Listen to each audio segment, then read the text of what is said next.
nous sortons d'un entretien très important avec le président de la République.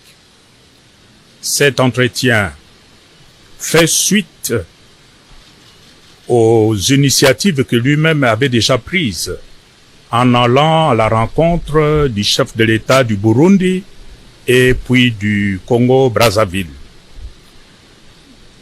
Ce sont des échanges qui ont porté essentiellement sur des sujets d'intérêt national.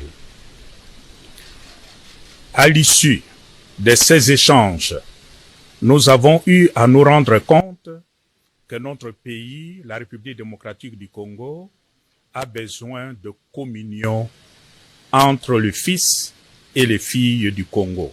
L'unité, la communion pour être solide, pour être fort. Comme vous le savez tous, notre pays aujourd'hui souffre d'une agression qui vient essentiellement de l'Est du Rwanda. Nous le savons. Mais comment pouvons-nous faire face à une telle agression si nous sommes divisés entre nous, les fils et filles du Congo?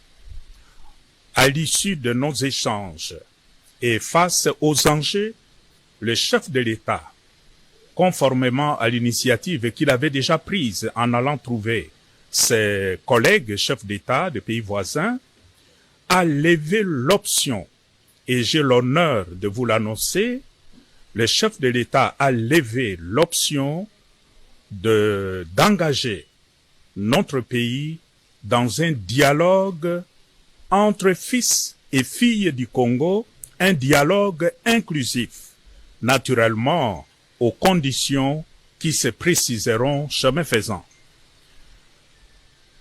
C'est l'occasion pour moi aujourd'hui, au nom de tous mes collègues qui sont ici, les chefs religieux, d'exprimer ma gratitude au président de la République qui, en tant que père d'une nation, d'une famille, s'est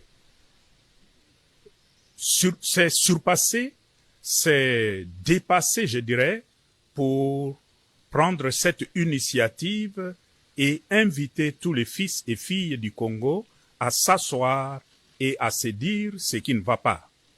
Voilà pourquoi aujourd'hui je lui dis de tout cœur merci pour cette hauteur.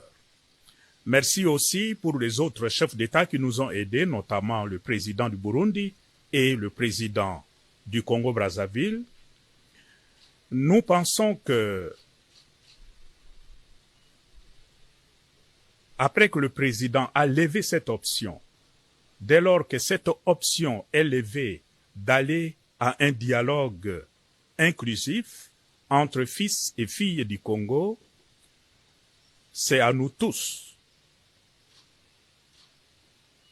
ceux qui sont au pouvoir, tout comme ceux qui sont dans l'opposition, de s'inscrire dans cette dynamique pour que cette initiative puisse aller de l'avant, porter de fruits, pour que tous les fils et filles du Congo puissent vivre enfin en paix,